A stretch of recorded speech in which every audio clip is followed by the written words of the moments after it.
എത്താൻ പറ്റുന്നുള്ളതുണ്ട്. Night class തുടങ്ങിയപ്പോൾ തൊട്ടാണ് മാർക്ക് കൂടി തുടങ്ങിയത്. പിന്നെ നൈറ്റ് ക്ലാസ്സിന് ജോയിൻ ചെയ്തപ്പോഴും നല്ലൊരു റിസൾട്ട് ഉണ്ടായി.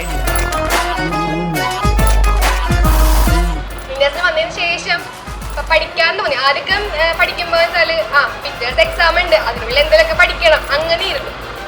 പിന്നെ ആ പഠിക്കണം എന്ന് വെച്ചാൽ ഒരു ഇമ്പോർട്ടൻ്റ് ആയിട്ട് തോന്നി. പിന്നെ കറക്റ്റായിട്ട് ഫോളോ അപ്പിനനുസരിച്ച് പഠിച്ചാൽ തുടങ്ങി. അങ്ങനെ ഇടയ്ക്ക് മാർക്കൊക്കെ കുറയും, എന്നാലും നല്ല രീതിക്ക് പഠിക്കാൻ പറ്റി. ഇപ്പം നൈറ്റ് ക്ലാസ് വന്നേ പിന്നെ നല്ലൊരു മാറ്റം. ഇപ്പം 3 മണിക്കൂർ പഠിക്കാൻ വെച്ചാൽ അത് പോസിബിൾ ആയിരുന്നില്ല ഞങ്ങൾക്ക് ആർക്കും. അപ്പോൾ എനിക്കത് പറ്റി. ഇപ്പോൾ നല്ല രീതിക്ക് മുന്നോട്ട് പോകുന്നുണ്ട്. ഇപ്പോൾ ഒരു കോൺഫിഡൻസ് ഉണ്ട്, പറ്റും, എക്സാമിന് മാർക്ക് വാങ്ങാൻ പറ്റും, നല്ലൊരു മാർക്കിൽ ഞാൻ എത്താൻ പറ്റും എന്നുള്ളതുണ്ട്. നൈറ്റിന് വന്നപ്പോൾ തൊട്ടാണ് എല്ലാം സെറ്റ് ആയിട്ടുള്ളത്.